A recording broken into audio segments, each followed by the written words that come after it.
Hello and welcome. I am your host, the best podcast host in the universe, Steve Cully. I'd like to thank our sponsors at Procyon Partners. Procyon, one of the top 50 fastest growing companies in the nation. They specialize in employee benefits, wealth management, and retirement planning. President Sean Rabinowitz, proud supporter of our podcast network and everything we do.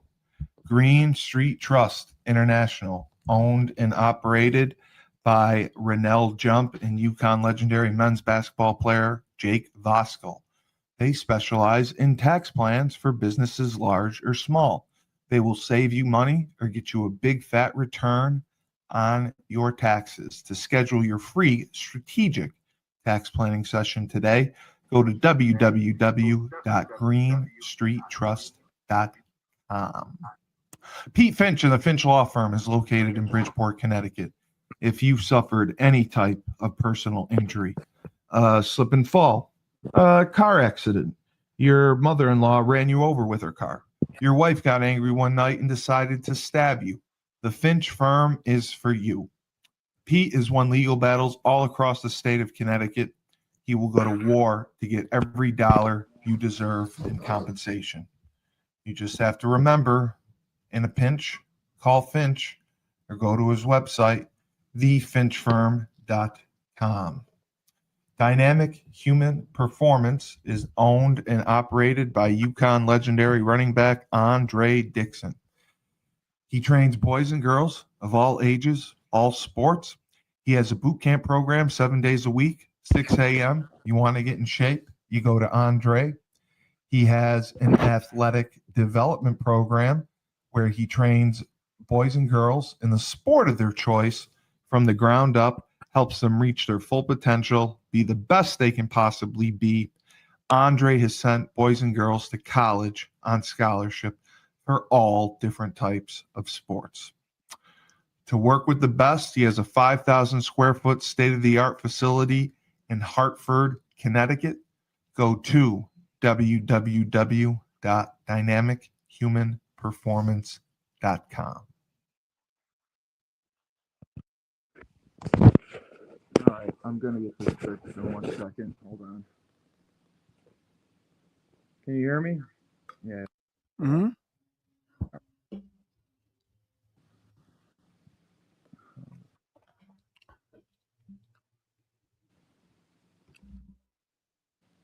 Okay.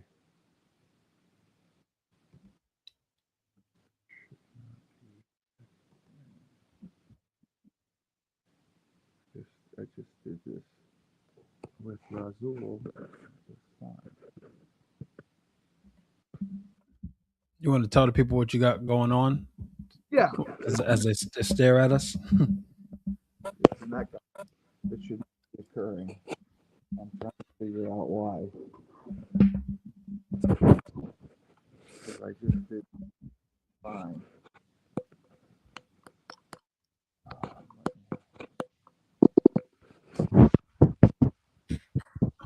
I hear you tapping on the microphone. I know why. Hold on. I know why. Sorry. Hold on. I'll be right back. Again.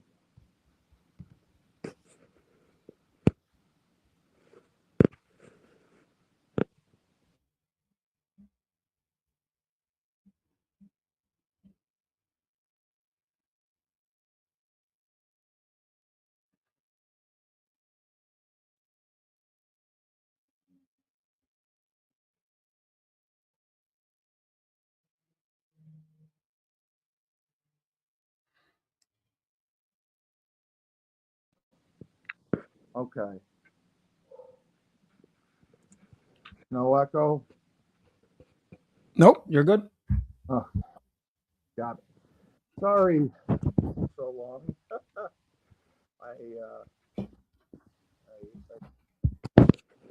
All right. So we are here finally for Huskies Health and the man himself, former UConn Star, host of the hit podcast All Black Men Need Therapy, and so do I. he is a mental health advocate and he is a champion for fathers' rights. Chris Bellamy. What's up, Cully? I'm glad you the show must go on, right? As they say. You got the audio issues, but you're making it work. You're making it work. Watching me throwing microphones around, plugging things in. I appreciate your patience in Yeah, dealing with it. man. All good, all good. I had But we to got some have friends. anytime I get to have you on, absolutely, absolutely. I Yeah, I'm will glad we can make it work on such short notice. So this was good. I will do whatever it possibly takes. So I had been talking with Erica Higgins, and she was taking her son Owen to school I for saw. for the first time, and it brought back some memories of my first time being dropped off, and I'm sure everyone's first time being left in that environment, and it really is a challenge. It really is a mental health adjustment when you're put there because the coaches are your best friends. And as soon as you get on campus, they own you.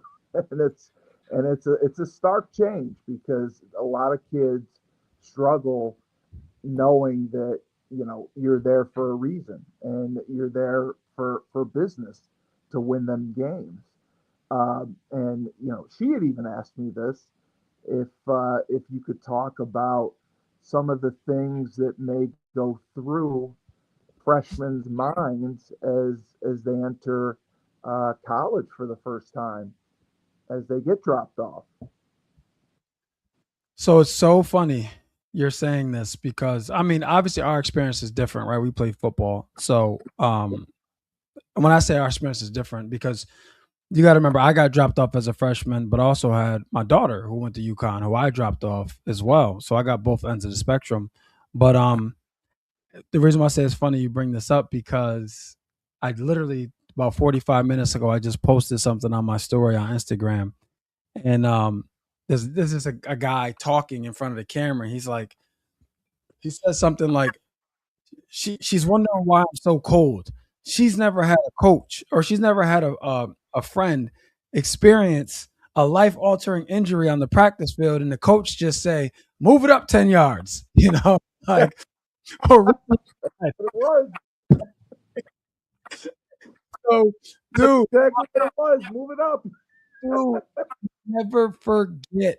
I'll never forget the first time I saw that at the Berkshires in freshman. I mean, in big we're at camp, and somebody, I don't know if it was Fitzsimmons or Fleeter, somebody, it was a wide receiver, and they got hit pretty bad, and nothing stopped. Edsel moved it up 10 yards, and I'm like, yo, is somebody gonna do something about my man over here? But What?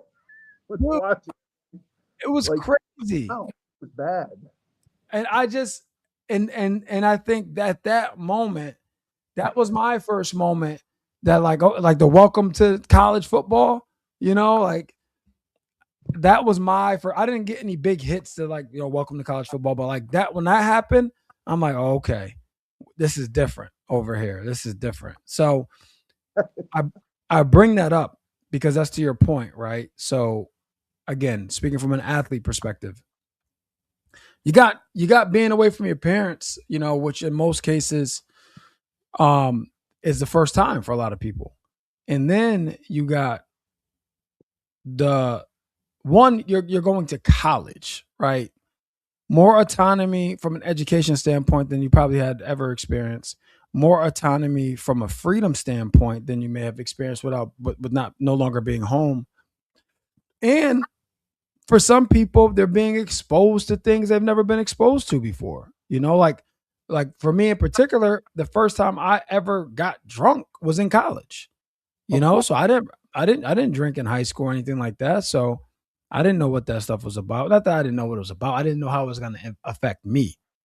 So um, so yeah, it's a lot of emotions, man. I have a coworker, a partner, and she's sending her son. He's going to Michigan State next week, And she's one of those people who is one of the most amazing people, but like doesn't get emotional.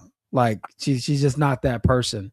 And she's like, Bells, I don't know how I'm gonna be, and that scares me. She's like, when I bring him on whatever day next week, she's like, I don't know how it's gonna hit me and how it's gonna impact me. So I say that to say it's twofold, right? Like you got the parents being impacted. For some parents have one child and now their child is gone, and they're in college and there's nerves, they're scared, there's identity with being a parent, that but for all intents and purposes, you're not a day-to-day parent any longer, And then as a child, it all depends on your upbringing, right? Like some kids were very sheltered and parents were very strict.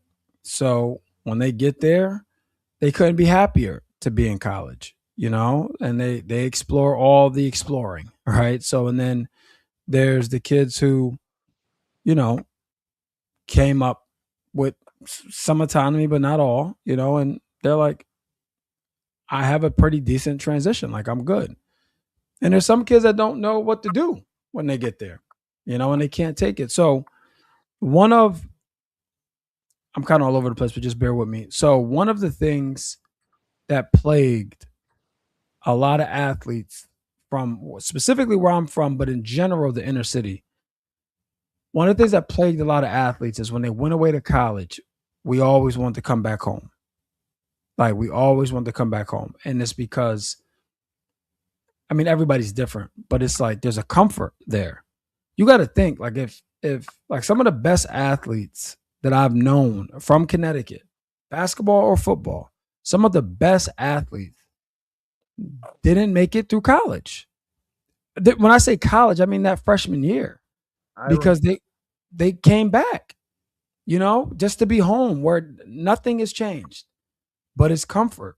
And there's somebody at home, you know what I'm saying? Like there's somebody to their parents and or to the street. So it's like, I'm comfortable here. So that was one of the things that kept going in the back of my mind. Like I was ready to quit. Like I'm sure we all were at one time or another. I was ready to quit. But the one thing that kept playing in my mind is like, you can't be, and it's a prominent athlete from New Britain who's a friend of mine, but I won't say his name, but I was like, you can't be him. Like you can't be him. And that's one of the things that kept me in school.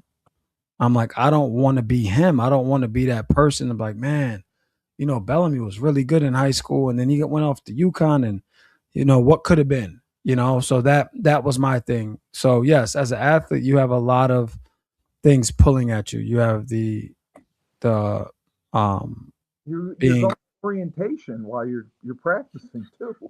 Yeah, and the orientation, Cully, is literally and figuratively, right? Like you're going through a literal orientation, then you're going through your own orientation about how do you get oriented to this new surrounding, and some people adapt quicker than others. Some people lean into the team aspect and lean on, for guidance and things like that, and others that pushes them further away. Yeah, and you weren't there when they still had freshman practice, and yes, I was. Oh, you were. My year was the last year. You were the last year. Okay. Yeah. Yep. I went to freshman camp. So freshman camp was the absolute worst. I mean, yep. We had 7 offensive linemen.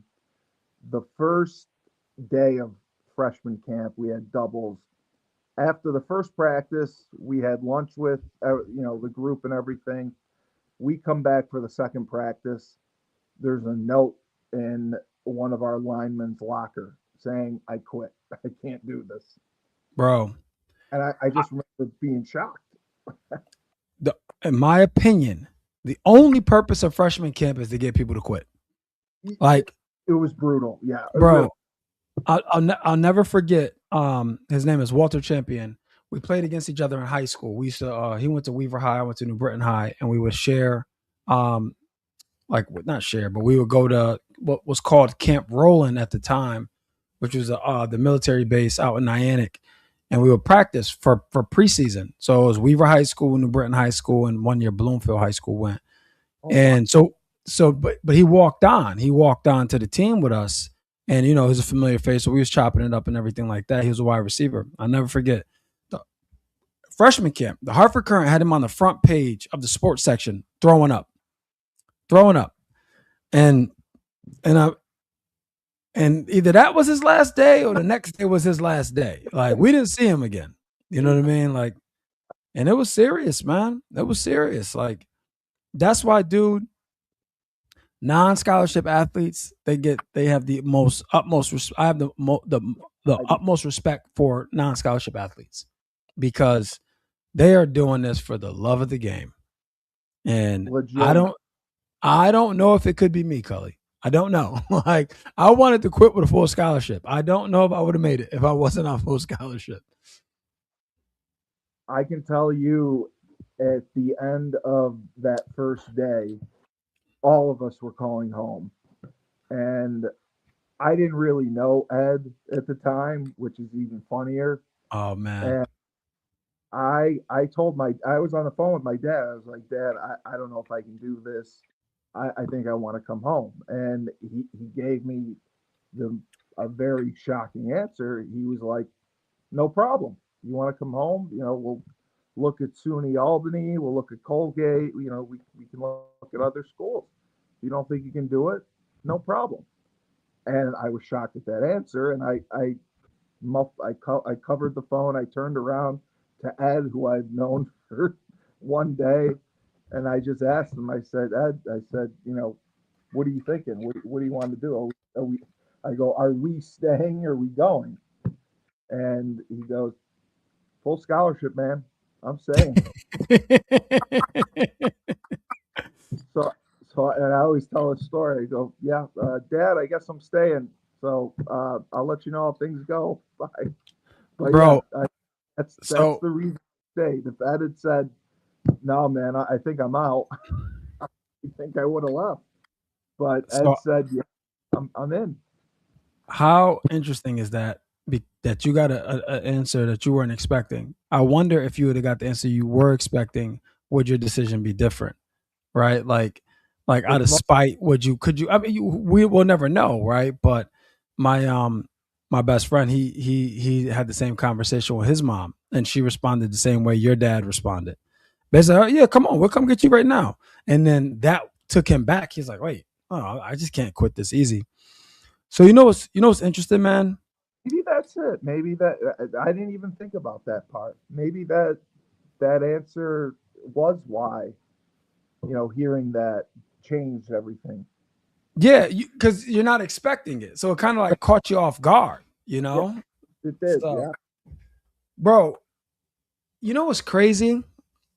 I never called my parents to tell them that I want to quit, because I did, but I never called them. You know why? I don't think I wanted them to worry. You know, like, now I called who I needed to call. Like, I called my basketball coach, who was my mentor. I called him and he set me straight, but I don't know what they would have said. My parents, because they never went to college or anything like that. And I don't know what they would have said. I don't know. I don't even know if they would have known how to handle that. And that also could have been part of the reason why I didn't call them. I can't even imagine being a parent and hearing that, because, it's something that your kid has worked so hard for, and you drop them off, and 3 days later you're getting a call that, I don't know if I can do this. Maybe I should come home. So I don't know if I can handle hearing that. I don't know how I would respond to hearing that. But so I have a story.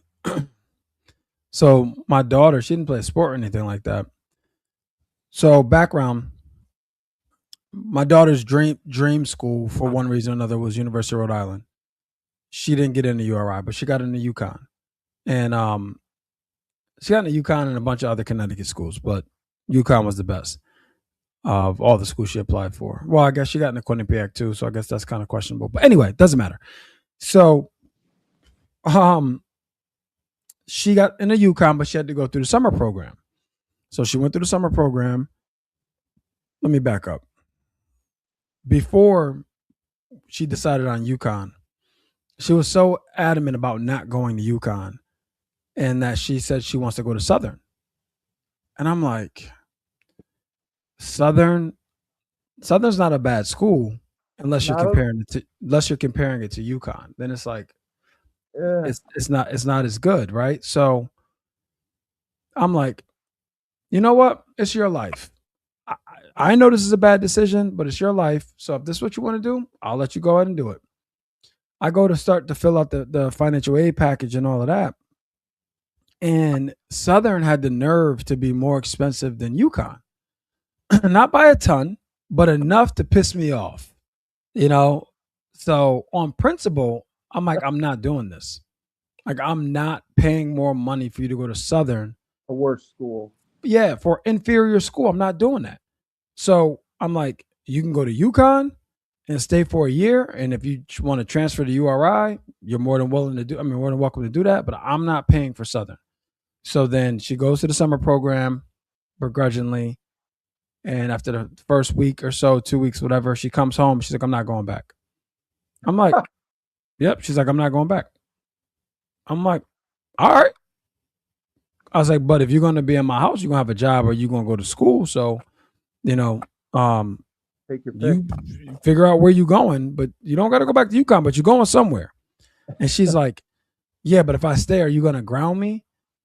I'm like, Bree, you're 18 years old. There's no punishment that I can give you that will compare to what life's about to do to you for not going back to college. So I said, yeah, the punishment is in you not going. You're going to learn. You won't learn today, but you're going to learn. So she eventually went back. And then at the end of the summer program, she took me out to lunch and she was like, Dad, I really loved it. I don't know why I was acting like that. You know, it was probably the best decision we ever made. I'm like, awesome. You know, so yeah, it happens to non-athletes too, is my point.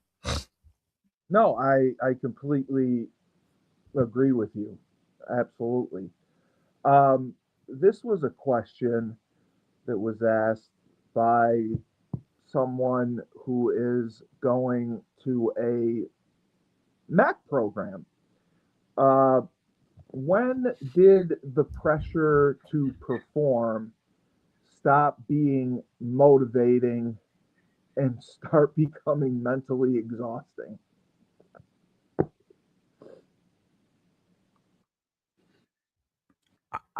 I don't know that it ever became mentally exhausting for me. You know, so it's different. Yeah. Here's what I'll say. And sometimes it's hard to see this perspective, right? When things get tough, when things are challenging. I read somewhere one time,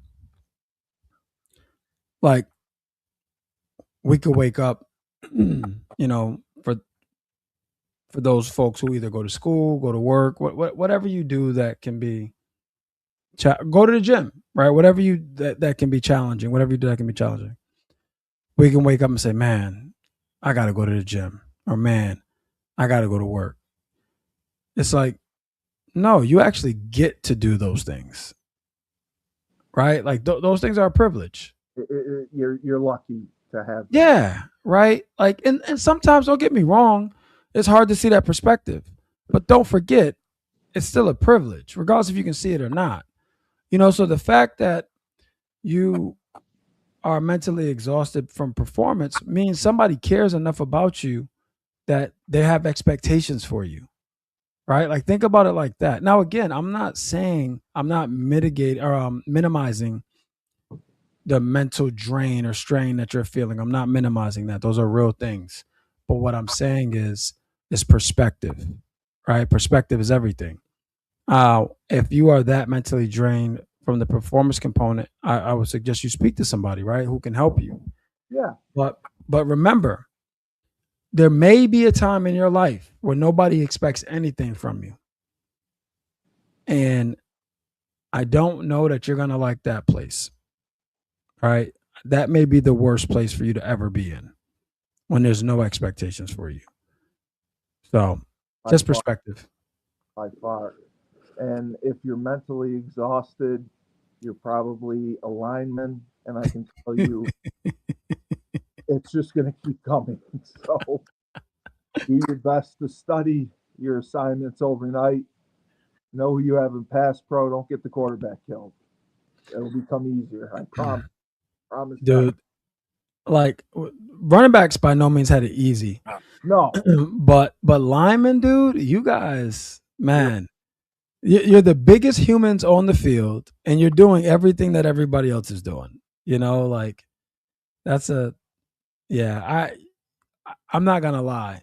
There's not a practice that of memory where you guys just didn't look defeated, regardless if you were or you weren't. Like, I don't remember a time seeing a lineman like happy. like you guys always just was going through it, man. Like you guys are always going through it. No, and Norris always took the extra steps. You know, he would show us where the quarterback launch point was. Would show us how the running back would read inside zone, you know, B gap, and then he would decide whether to cut it or keep it going. So those little things always made things better for us. It was a deeper understanding, but it was intricate. So I completely understand that. This is interesting, and I know you've talked about this before. Chris, how much of your self-worth is connected to your role on the team, and is it healthy to think that way? So I'm not sure what team they're talking about. I'm not sure if they're talking about when I played or like my team in corporate. Your role on the college at UConn. So, and I know that's a good question because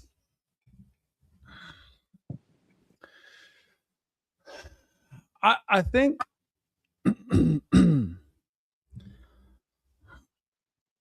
put it this way, then and now, no role defines me. In fact, I literally just had a call yesterday with my boss, and he was like, he's like, Bells, you're the one who explained to me that there's the role, excuse me, there's the person and then there's the title, you know, and I've always been the person, regardless of title, whether I'm the starting running back, the backup running back, the director, the executive. I've always been the person, right? That just happened to have the title versus the title, and then there's the person.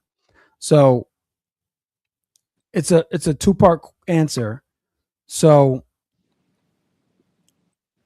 self-worth initially was tied to the starting job. And again, anybody who's played football understands that most of that game is mental. For all the physical, most of it is mental. And for me personally, right, I'm speaking for myself, when I came off the best camp I had ever had, arguably probably the best running back camp in UConn history, or if not not the one, top three. So, and we battled, and I just felt like I earned that spot. Then for me to not get it, I would say that's when, again, unbeknownst to me, I didn't have the language or the understanding, but when I didn't get the job, that's when I went into a depression. Yeah. And I didn't care anymore. So, because the truth is, had I been mentally strong, and again, I'm not blaming myself for not being, I'm just saying, had I been, I would have gotten the opportunity the next game to prove why I should have got the job. Yeah. But my identity at that point was tied to that starting job And not because I felt like I was owed something. It's because I felt like I earned it, Yeah. you know. And then on top of that, it's another layer, right? Like when you're a local kid going to a Division One college, we talk about pressure. This is actually a good segue. We talk about pressure, right? So a lot of people who play sports will have the university pressure, the coaching pressure, the peer pressure, all those things. But my pressure was a little different, and I'm not making this about me, and or nor am I saying I'm the only one who experiences this or who experienced this. But you got to think, my family, regardless of statistics, they're like, he's going to play Division One football. He's going to the NFL, and he's going to get us out of this situation. So you got pressure to perform from your teammates, from your coaches, from your university. Then you got pressure I had pressure from home where it's like, oh, nah, like you got to get us up out of here. Right. So when you lose, so for me at that moment, I am on pace to do all those things. And then when I lose the spot or I don't earn the spot, now it's like, so you're saying I can't get my family out this situation, you know? And again, nobody said that directly, but indirectly, that's exactly what I heard. Because in order for me to get my family out this situation, I have to go out there and play and make some plays so I can get picked up. And if I can't start, that limits the amount of plays. Because again, remember, ladies and gentlemen, we played at a time where it wasn't a 2 running back show. It was a 1 running back show. And you got in when he got tired. That's how it was. But and now it's different, right? Now it's flex backs, there's all kinds of things that they're doing. But back then it wasn't like that. So for me, I'm like, well, shit, I'm done. I'm done. Like there's no reason for me to show up and go hard no more because you just took my livelihood away. Now, again, I wasn't mentally tough at that point to be able to see through that and be like, nah, you're gonna get your shot. And then when I got my shot, I squandered it because I was already done mentally. You know? So and then fortunately, you know, I got it back the next year, whatever. But it doesn't matter. At that moment, I didn't. So I had to go through that.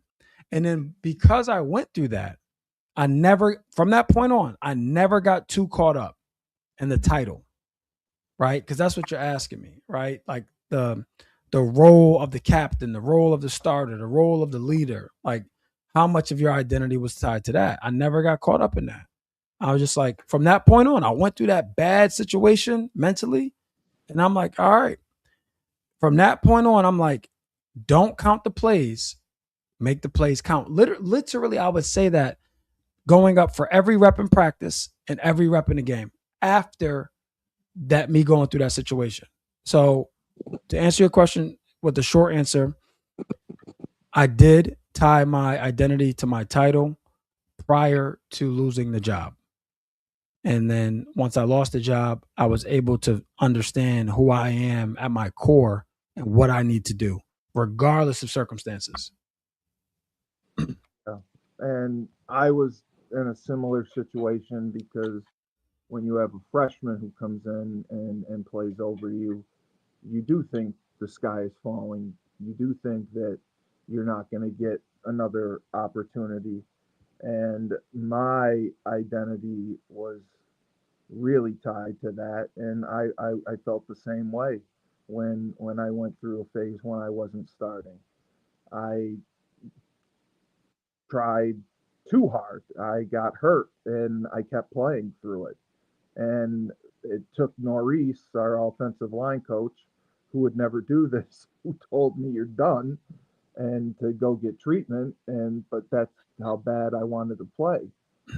Yeah, that's 100% true with how you feel in the moment. It's very tough to understand that you will get other moments and opportunities, and you have to make them count. And that's just it's a business. That's just how it is now. And Chris was playing behind one of the best that we've ever had. You know, that's Yeah. nothing you can do about that. That's just how it is. Um, this was also asked, what what's the mental toll knowing one bad practice, one bad game can change how coaches, fans, even your teammates view you? I don't agree with that. Yeah. So, and I'll explain. So you'll remember this, Cully. What the coaches always say: you're only one play away, right? You may think if the person asking this question is an active athlete playing, you may think that's the case, right? Just based on your experience in life right now, you may really believe that. So I'm not saying you don't truly believe that in your heart of hearts, but I'm telling you from somebody who's older than you and has gone through this, that's not the case. A couple of reasons. One, nobody knows what's going to happen in the season, right? Nobody.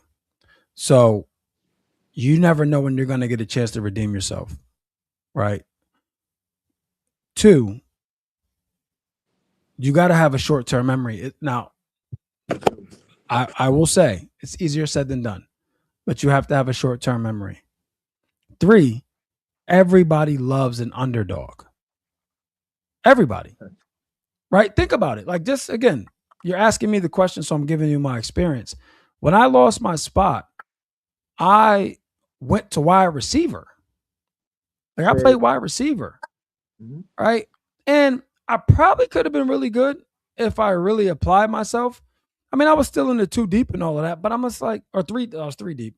But I'm like, You were a great athlete. I mean, yeah, it's like I could make it work, but my heart of hearts wasn't in it. Yeah. But what happened? So just perspective, again, the running back that Cully mentioned was Terry Cully, who his birthday was the other day. I texted him. But Terry Cully was the year that I didn't get the starting job. He was a freshman. That year, he led all freshman rushers in the country. That's one. He had more yards than Maurice Claret, right? Who was a Heisman candidate, perspective. 2, the second year, when he came back as a starter, when he got hurt, he was leading the nation in rushing. He was by a lot. Right? So I didn't lose to a slouch. You know what I mean? But my point is, he got hurt. Like, he's objectively one of the best running backs in the country, objectively. And he got hurt. So I had another opportunity. Next man up. Yeah. And that was it. And here's the crazy shit. I wasn't even the next man up. At that point, when I moved back to running back, I was third string. Right. Because Cornell Brockington became the starter. And because Matt Lawrence was in the 3 deep before Terry got hurt, he became the backup. So what happens? That week in practice, Brock, I don't know what the hell happened to Brock. You talk about pressure. Maybe it got to him because in practice, he just couldn't remember his plays. He could not remember his plays. I never seen anything like it. I don't know if he was scared. I don't know what. And he ended up going on to be a great running back in his own right. But that week, he couldn't get it together. And then Matt Lawrence, a true freshman, he becomes a starter. And that's my guy. Like, Matt is my guy. And Matt was athletic as they come, right? Also, by the way, Matt played 6 years in the NFL, right? So as athletic as they come. But Matt was just a freshman, right? So he was green, So we went in against Lehigh. He was starting. And then Matt fumbles and like kicks the ball like 13 yards upfield, right? And then I come in. I come in on third down.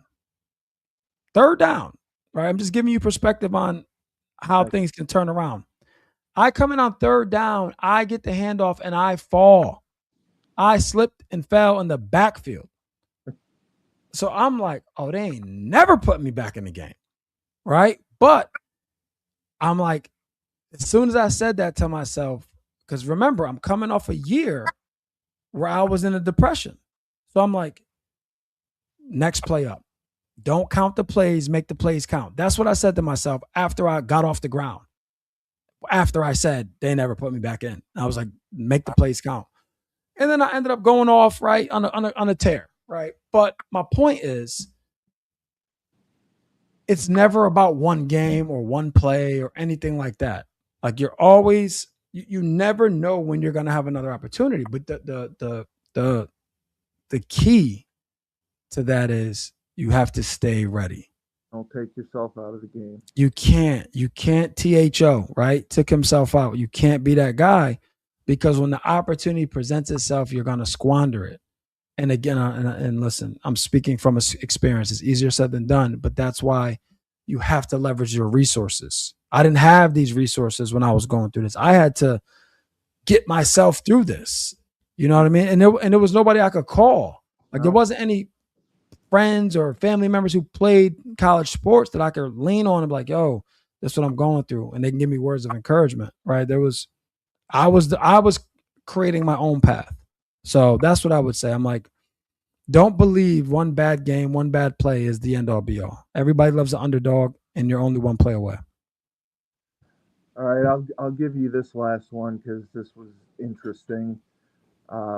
This is from a player at a Big Ten school. He asks, "What's one truth about college athletes' mental health that people outside of the sport still don't understand?" I would say football. I would probably be referring to. What's one truth? That's a good question. Very thought provoking. It's a Big Ten kid. He didn't say what school he was from, but that's amazing that a Big Ten kid is messaging us. What's one truth about an athlete's mental health that the public doesn't seem to understand? Is that basically the gist of the question? Yeah, I would say, what's one truth about college football athletes' mental health that people outside the sport still don't understand?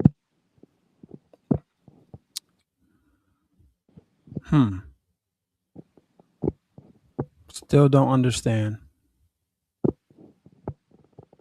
I mean, I think it's attacks on social media. I think going on Twitter and attacking a college athlete is awful, and they see that stuff, and I like it. It would affect my mental health. I mean, I wouldn't be able to tune that out if I'm getting tagged and attacked, something like that. Like that would probably affect me, and I don't, people understand that. And then, with the betting world, you can bet on college sports and they attack kids, if they don't get a certain amount of yardage or completions, or, oh, you cost me this amount of money. And they do it to pro sport athletes too. But I think they go hard on college athletes on social media. And I mean, I think that affects them. I don't know how it couldn't. Yeah, I think one truth that is understated more than not is that these college athletes, and I'll speak for all athletes, definitely football, but they're still figuring life out. Yeah, that's true. They're babies. All right. They're still figuring life out, and a lot of them have never been in this position before as they figure out life. So I always say, right, with me, like, one, I'm in general not an oversharer, but if I am sharing, it's because I've reconciled how I feel about that situation before I bring it to you all, right? Whoever that is. The challenge with college athletes is they don't even have a chance at times to process that, right? Whatever the circumstances, if it's betting, if you didn't get enough yards, if you're not starting anymore, whatever the case, they, in a lot of cases, haven't even checked in with themselves to see how they are going to deal with, currently dealing, feeling before they have to explain to you. You know what I mean? Like, Yeah. so that's what I mean when I'm saying like they're still figuring it out. Like they don't, most kids, maybe not most, but a lot of kids who play college sports, I would say most, are feeling this level of adversity for the first time in their lives, Absolutely. right? Because adversity looks different for everybody. So, for instance, my first time sitting down with my therapist, she told me when I gave her like kind of like my life story or whatever, she told me, she was like, "Oh wow, so you've lived your whole life on adrenaline," were her exact words. And I'm like, adrenaline? No, I'm not. I'm not an adrenaline junkie. Like that's not my thing. She's like, no, Chris. Like your life has been like a constant move. Yeah. Like it's a like that's adrenaline producing activities. And I'm like, no, it's just Thursday, right? Like this, like Right. Put on you. it didn't register to me that somebody else can view this as an adrenaline driven life. Where I'm like, no, these are just my circumstances and I'm getting through them as I'm getting through it. So my point is, I go into college, that's not adversity to me. That's just life. Yeah. But I'm dealing with stuff on the field that I've never dealt with before. Right. And I'm dealing with things in the classroom I've never dealt with before. I'm dealing with things relationship wise on campus I've never dealt with before because I haven't had this much exposure.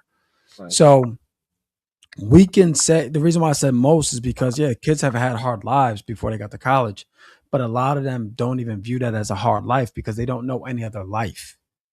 You see what I'm saying? So when they start seeing things on the field, a lot of them, for them, that's the real adversity, So then they don't know how to handle that. Now they may be able to handle their lights getting shut off and figure out how to way to get their homework done. They may be able to figure that, and that's not even that big of a deal to them, right? But somebody jumping in their DMs talking about you just cost me $1,000, like how do I process that as an 18, 19-year-old kid, right? Like whatever response I give is wrong, right? Like so. How do you process that? And do I have the maturity to not respond? And the answer is no, most likely, right? Being 18, 19. So my point is, that's the thing is like they're still figuring it out. Like they don't get the grace, unfortunately, because they're public figures, but they are still figuring it out. I think that's probably the one thing that's understated more than not. That's 100% true, and that's a great answer. That's a great answer. Guys, I apologize. We didn't get to all your questions. I tried to get to the main ones, but we appreciate your engagement and send them in. We want to help as many of you as possible, so we appreciate it. So for as I said, Chris Bellamy, he's the man. He's a former UConn star, host of the hit podcast All Black Men Need Therapy, mental health advocate, champion for fathers' rights. Steve Cully, best podcast host in the universe. Remember, when life gives you lemons, don't make lemonade. Take two oranges and throw them back at life.